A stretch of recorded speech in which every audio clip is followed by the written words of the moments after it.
നമുക്കറിയാം ഗൾഫ് മേഖല എന്നത് ഒരു മരുപ്രദേശമാണ്. എന്നാൽ ഇതൊരു മരുഭൂമിയാണ് എന്ന് അത്ര പെട്ടെന്ന് തിരിച്ചറിയാൻ സാധിക്കില്ല. കാരണം ഈ മരുഭൂമിയെ വളരെയധികം പച്ചപ്പുള്ള ഒരു പ്രദേശമാക്കി ഇവിടുത്തെ ജനങ്ങൾ, ഇവിടുത്തെ ഭരണാധികാരികൾ, അധികൃതർ എല്ലാവരും മാറ്റിയിട്ടുണ്ട്. എങ്കിലും മരുഭൂമിയിലൂടെ യാത്ര ചെയ്യുക എന്നതിന്റെ സുഖമറിയാൻ ഏവരും താല്പര്യപ്പെടുന്നുണ്ട്. ഇതിനെ സഹായിക്കുന്നതാണ് ഡെസേർട്ട് സഫാരി. ഒരു വ്യത്യസ്ത ഡെസേർട്ട് സഫാരി വിശേഷമാണ് ആദ്യം. മരുഭൂമിക്കും പുഴയ്ക്കും ചില സമാനതകളുണ്ട്.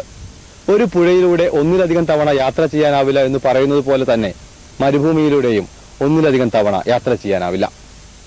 അവ എപ്പോഴും മാറിക്കൊണ്ടിരിക്കും. ഒരു മണൽക്കാറ്റ് മതി മരുഭൂമിയുടെ രൂപം മാറ്റാൻ. വിശാലമായ മരുഭൂമിയിൽ മണൽക്കാറ്റ് സാധാരണമാണ് താനും. മരുഭൂമിയുടെ ഹൃദയം തൊട്ടറിയാൻ UAE കേരള എഞ്ചിനീയറിംഗ് അലുമിനി ഒരു യാത്ര സംഘടിപ്പിച്ചു.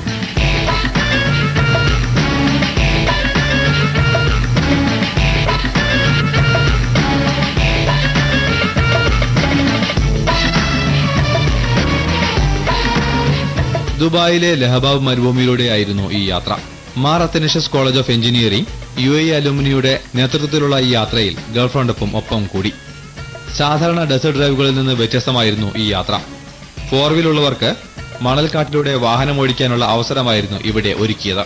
രാവിലെ തുടങ്ങിയ യാത്രയിൽ 100-ലധികം വാഹനങ്ങളാണ് പങ്കെടുത്തത്. എമിറേറ്റ്സ് 4x4 ക്ലബ് അംഗങ്ങളാണ് മരുഭൂമിയിൽ ഈ വാഹനങ്ങൾക്ക് വഴികാട്ടികളും സഹായികളുമായത്. മരുഭൂമിയിലൂടെ വാഹനത്തിൽ യാത്ര ചെയ്യുക അത്ര എളുപ്പമുള്ള കാര്യമല്ല. നിറഞ്ഞ കാറ്റുള്ള ടയറുമായി വാഹനത്തിൽ യാത്ര ചെയ്യുമ്പോൾ പലപ്പോഴും വാഹനം മണ്ണിൽ പുതിഞ്ഞു പോകാറുണ്ട്. അതുകൊണ്ട് തന്നെ മരുഭൂമിയിലേക്ക് കടക്കുന്നതിന് മുമ്പ് ടയറിന്റെ പ്രഷർ 20 ആക്കിയ ശേഷമാണ് വാഹനങ്ങൾ യാത്ര തുടരുക. കാറ്റ് കുറച്ചില്ലെങ്കിൽ വാഹനം മണലിൽ പൂഴ്ന്നു പോകുമെന്ന് ഉറപ്പ്. സമുദ്രം പോലെ പരന്നു കിടക്കുന്ന മണൽപ്പരപ്പിലൂടെ വാഹനം ഓടിക്കുക വ്യത്യസ്തമായ അനുഭവം തന്നെ. കിലോമീറ്ററുകളോളം സഞ്ചരിക്കുമ്പോൾ ചിലപ്പോൾ ഒട്ടക ഫാമുകൾ മുന്നിൽ വന്നുപെട്ടെന്നും വരാം. മരുഭൂമിയിൽ ഇത്രയുമുള്ളിൽ ഒട്ടക ഫാമുകളോ എന്ന് മൂക്കത്ത് വിരൽ വെച്ചു പോകുന്ന നിമിഷങ്ങൾ.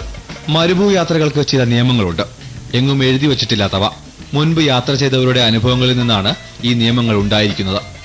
മരുഭൂമിയുമായി മൽപ്പിടുത്തം പാടില്ല എന്നതാണ് ഇവയിൽ പ്രധാനം. മണൽപ്പരപ്പിന്റെ രീതികളോട് യോജിച്ചു പോകണമെന്ന് ചുരുക്കം. മണൽക്കുന്നുകളിൽ വാഹനം പുതഞ്ഞുപോയാൽ പിന്നെ മുന്നോട്ടെടുക്കരുത്. പൂർണ്ണമായും പുറകോട്ടെടുത്ത ശേഷം മാത്രമേ വാഹനം മുന്നോട്ടെടുക്കാവൂ. അതല്ലാതെ നിങ്ങൾക്ക് മുന്നോട്ട് പോകാൻ കഴിയില്ലെന്ന് അനുഭവസ്ഥർ പറയുന്നു. ഡെസേർട്ട് ഡ്രൈവിന് പുറപ്പെടുന്നതിന് മുമ്പ് ശ്രദ്ധിക്കേണ്ട പ്രധാന കാര്യം വണ്ടിയുടെ കണ്ടീഷനാണ്, പ്രത്യേകിച്ച് ടയറുകളുടെ. നല്ല ഉയരമുള്ള വണ്ടി ഉപയോഗിക്കുന്നതാണ് ഡെസേർട്ട് ഡ്രൈവിന് ഏറ്റവും നല്ലതെന്ന് വിദഗ്ധർ പറയുന്നു. മരുഭൂമിയിലേക്ക് പോകുമ്പോൾ വാഹനത്തിന്റെ കണ്ടീഷൻ ശ്രദ്ധിക്കുന്നത് പോലെ തന്നെ പ്രധാനമാണ് മതിയായ കുടിവെള്ളം കരുതുക എന്നതും. എന്തെങ്കിലും കാരണവശാൽ ഒറ്റപ്പെട്ടു പോയാൽ ജീവൻ നിലനിർത്താനുള്ള അത്രയും വെള്ളം നിർബന്ധമായും കരുതിയിരിക്കണം. എമിറേറ്റ്സ് 4x4 ക്ലബ് അംഗമായ ഖാലിദ് ഇത് ഊന്നി പറയുകയും ചെയ്യുന്നു. There is a first aid kit which is required, plus the recovery points are the key factors. I mean, if you get stuck, you have to be pulled out, and these are some important things. And water, plenty of water is required, and you have to be really careful. And you cannot fight with the sand. മരുഭൂമികളെല്ലാം ഒരേ സ്വഭാവത്തിലുള്ളവയല്ല. നിറങ്ങളിലും രീതികളിലും അവ വ്യത്യാസപ്പെട്ടിരിക്കുന്നു. ഓരോ മരുഭൂമിയിലെയും ഡ്രൈവുകളിൽ ശ്രദ്ധിക്കേണ്ട കാര്യങ്ങൾ അനുഭവം കൊണ്ട് മാത്രമേ മനസ്സിലാക്കാനാവൂ എന്ന് ഖാലിദ് വിശദീകരിക്കുന്നു. If you go towards a lane, it's really soft sand like powder, and then you have the Hatta area where you have big red, and it's a beautiful area inside, and very nice dunes. And that is different sand, it behaves differently, so you have to really know how to handle them. You know, it's not the same. You can have same rules you apply everywhere, right? So, but generally when you get the expertise of handling the dunes and the sand, you can manage. But if you are a new person or newbie in the desert, then you have to really follow some instructions given to you by the club members or the persons whom you are following. മരുഭൂമിയിലൂടെ കിലോമീറ്ററുകളോളം സഞ്ചരിച്ച് base ക്യാമ്പിലെത്തുമ്പോൾ നേരം ഉച്ചയായിരുന്നു. ഷാമിയാന വിരിച്ച തണലിൽ ഉച്ചഭക്ഷണവും വിശ്രമവും. പിന്നെ Kerala engineering alumni അംഗങ്ങളുടെ കലാപരിപാടികൾ.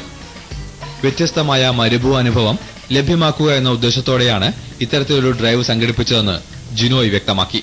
Desert ശരിക്കും എന്താണെന്ന് നേരിട്ട് കാണിച്ചു കൊടുക്കാൻ വേണ്ടിയിട്ടാണ് ഈ പരിപാടി നമ്മൾ പ്ലാൻ ചെയ്തത്. അപ്പോൾ ഇന്നത്തെ പരിപാടിയിൽ ഒരു 100 ചില വണ്ടികളിൽ നിന്ന് വന്നിട്ടുണ്ട്. എല്ലാവരും സാമാന്യം നല്ല രീതിക്ക് ഡെസേർട്ടിൽ ഡ്രൈവും ചെയ്തിട്ടുണ്ട്, ശരിക്കും എൻജോയും ചെയ്തിട്ടുണ്ട്. പിന്നെ ഡെസേർട്ടിന്റെ ഭംഗി ആസ്വദിച്ചിട്ടുണ്ട്. ഡെസേർട്ട് എന്ന് പറഞ്ഞു കഴിഞ്ഞാൽ കംപ്ലീറ്റ്ലി പ്യൂർ ഒരു സാധനമാണ്. ഒരു പ്ലാസ്റ്റിക്കോ ഒരു വേസ്റ്റ് ഇവിടെ ഇല്ല.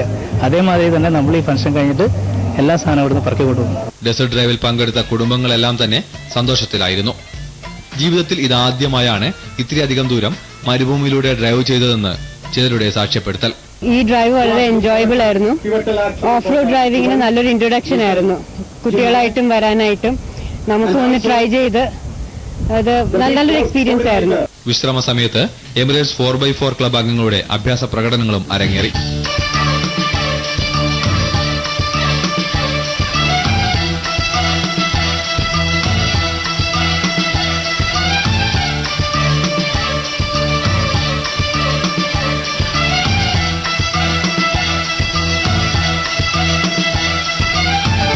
സംഘമായി മരുഭൂമിയിലേക്കുള്ള യാത്രകളിൽ എമിറേറ്റ്സ് 4x4 ക്ലബിനെ സഹായത്തിന് ക്ഷണിക്കാവുന്നതാണ്. സൗജന്യമായി തന്നെ ക്ലബ് അംഗങ്ങൾ നിങ്ങൾക്ക് വഴികാട്ടികളും സഹായികളുമാകും.